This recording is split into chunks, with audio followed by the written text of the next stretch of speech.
Merci beaucoup, Monsieur le Président.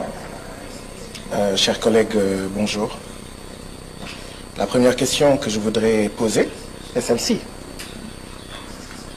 Est-ce que c'est le Parlement, notre Parlement, qui a demandé à ces deux organisations, parce que le Parlement a vu qu'il y avait un besoin et leur a dit « venez exposer devant les députés » ou est-ce que ce sont ces deux organisations qui ont demandé à être invitées pour venir ici? Je veux savoir quel est le lien entre le Parlement de la CEDEAO et ces deux organisations. Est-ce qu'il y a un contrat? Est-ce qu'il y a un accord pour savoir qu'est-ce qui justifie leur présence ici? Bien sûr, tous ceux qui sont doués de raison ici savent que je n'ai rien contre monsieur l'ambassadeur et l'autre docteur. Je n'ai absolument rien contre eux. Je suis même gêné, très gêné, d'avoir à parler ici, d'avoir à dire ce que je vais dire devant eux. Parce que les choses que je veux dire, j'aurais dû les dire en leur absence. Je suis gêné, et je vous dirai tout à l'heure pourquoi je suis gêné de cette séance, de ma présence ici, en la présence des deux organisations.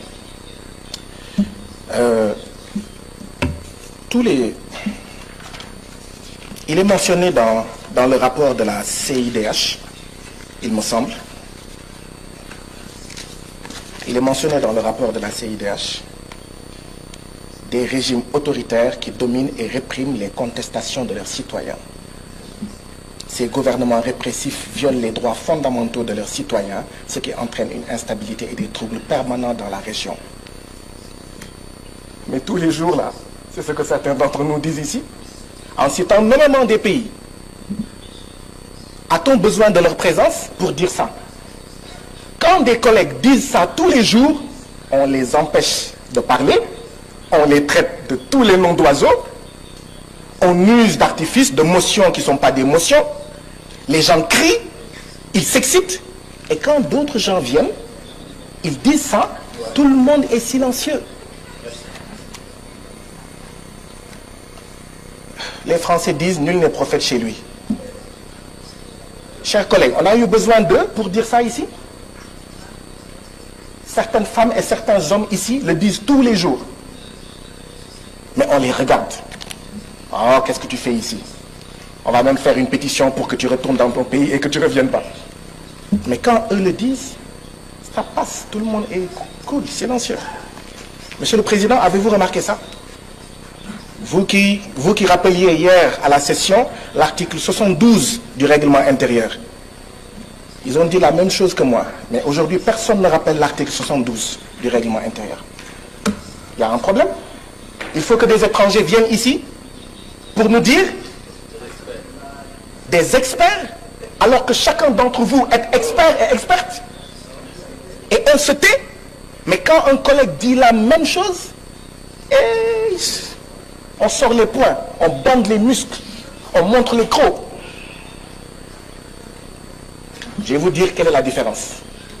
La seule différence, c'est que, et c'est pourquoi la CIDH a manqué de courage.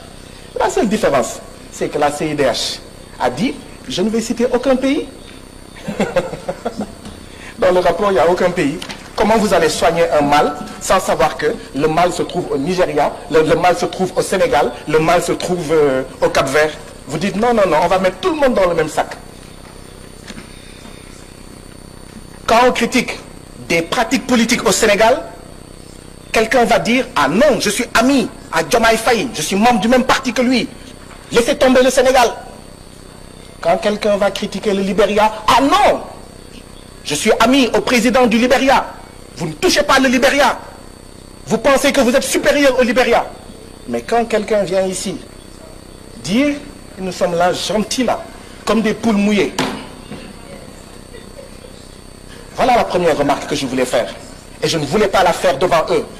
C'est une des raisons pour lesquelles je suis gêné de le dire ici devant eux. Je suis sûr que quand ils disent ce qu'ils disent, il y a des gens qui pensent à des pays qu'ils n'ont pas cités. Disons-nous la vérité. Il y a des gens qui ont dit, le Sénégal fait partie de là, tel pays fait partie de là, tel pays fait partie de là, ils n'ont pas cité, mais on voit des pays. Non, on ne peut changer les choses que dans la vérité. On ne peut transformer les choses que dans la vérité. Ce Parlement doit être un médecin, mais pour qu'il soit un bon médecin, il faut qu'il fasse de bons diagnostics. Et un diagnostic, ce n'est jamais facile. Quand on vous annonce que vous avez le cancer, ça ne fait pas plaisir. Quand on vous annonce que vous avez la leucémie, ça ne fait pas plaisir. Quand on vous annonce que vous avez le VIH, ça ne peut pas faire plaisir. Mais il faut vous le dire pour que vous preniez conscience que voilà le remède que vous voulez prendre, que vous devez prendre si vous voulez guérir. Mais ici, non, je suis désolé. Hier, Monsieur le Président, vous n'avez pas été bon avec moi. Aujourd'hui, vous êtes en train de faire la même chose. Je suis désolé. Vous pouvez même poser cela. Non, mais j'ai remarqué depuis hier, c'est la deuxième fois que vous êtes président dans cette session. Je suis le seul à qui vous faites ça. Je suis le seul à qui vous faites ça. Vous lisez vous donnez des motions qui ne sont pas des motions. Vous rappelez des articles qui n'ont rien à voir avec moi. Si vous m'imposez de m'asseoir, je vais m'asseoir. Mais je tiens à dire devant toute la plénière, je suis le seul à qui? Je suis le seul que vous traitez comme ça. Pourquoi je suis gêné? Parce qu'on a une organisation dont la capitale se trouve à Washington qui vient nous parler, nous. Washington, qui a largué la bombe à Hiroshima et à Nagasaki, vient nous parler de droits de l'homme à nous qui n'ont jamais largué de bombes à Hiroshima et à Nagasaki. Une organisation dont la capitale se trouve à Washington, les États-Unis, dont le développement est basé sur le génocide des Indiens et l'esclavage des Noirs, cette organisation-là vient nous parler de droits de l'homme. C'est pour ça que je demande que le Parlement de la CEDEAO nous explique quel est l'accord qu'ils ont avec ces organisations. On a une organisation dont la capitale se trouve en Suisse qui vient nous parler de droits de l'homme. C'est quoi la Suisse? Je donne deux exemples. La Suisse, c'est là où certains de nos dirigeants qui ont volé l'argent du peuple, qui fait qu'on n'a pas de santé, on n'a pas d'éducation, ont caché dans leur banque notre argent. Et une organisation basée dans ce pays-là vient nous donner des leçons de droits de l'homme et nous sommes gentiment assis. La Suisse, c'est le pays où se trouve la société Nestlé qui fait du Nido et du Cerelac avec des taux de sucre supérieurs dans nos pays, avec des taux de sucre faibles au Royaume-Uni et en Allemagne. Vous pensez que ces organisations basées là-bas doivent pouvoir nous parler de droits de l'homme? Non. Ma proposition est celle-ci, Président. Ayons confiance en nous-mêmes, Africains. Il y a des organisations africaines. Il y a des organisations d'Afrique de l'Ouest. Mais il faut les respecter, ne pas les bastonner, ne pas les emprisonner, ne pas les menacer, ne pas les terroriser. Les laisser faire leur job. Parce que la CEDEAO a besoin d'un regard critique, mais un regard africain, un regard d'Afrique de l'Ouest. Arrêtons d'aller prendre des organisations dont la capitale est Washington et la Suisse. Monsieur le Président, savez-vous que la CIDH, qui s'appelle Commission internationale des droits de l'homme, elle a été créée par une organisation qui s'appelle Organisation des États d'Amérique.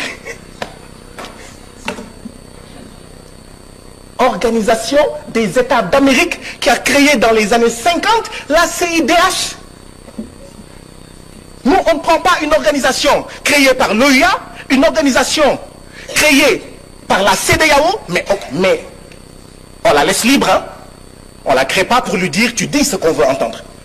On va chercher une organisation créée par l'Organisation des États d'Amérique. C'est pour ça qu'elle a son siège à Washington. Mes collègues ont raison. La sagesse populaire africaine du Sénégal dit que le umbel sa sankal, umbel sa kessa.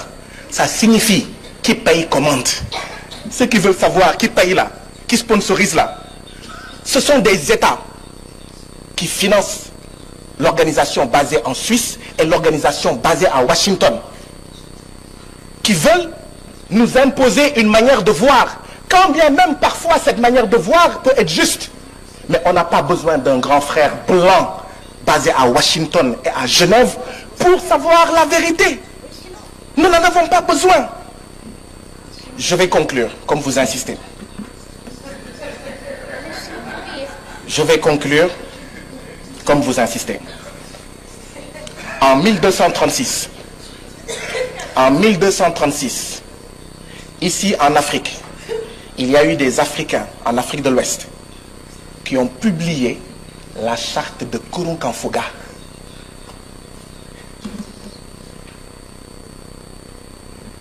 Quand nos femmes et nos mères étaient reines, comme la reine Poukou, comme Aline Sitoé Diatta, la femme blanche aux États-Unis n'avait pas le droit de vote.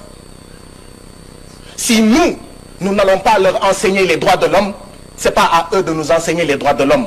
Ou tout au moins, ils viennent et on va. Ils nous enseignent et on leur enseigne. Il faut faire attention à la colonialité du discours